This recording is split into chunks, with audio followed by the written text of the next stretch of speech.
So on your iPhone, you might want to record a piece of music and add it onto your piece of video track.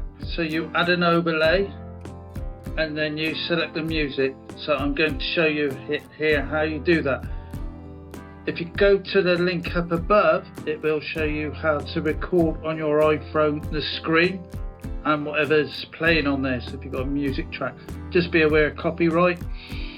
Your ClipChamp videos on your iPhone.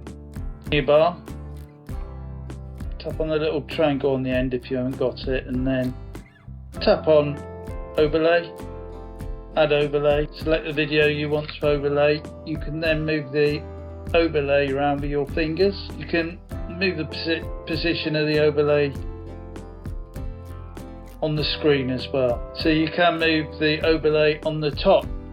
So if it's positioned there, you can move it with your finger further along. In ClipChamp, go down to the bottom, the left hand corner, and then tap on audio.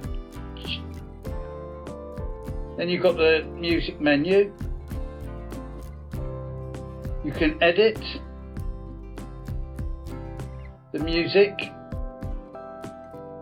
the volume, so you can tap on the clip, you can adjust the volume, you can split it, you can replace it, you can duplicate it to make it longer. So if you duplicate it, the actual video on that timeline, you can have it running for the whole length of the video. You duplicated it too.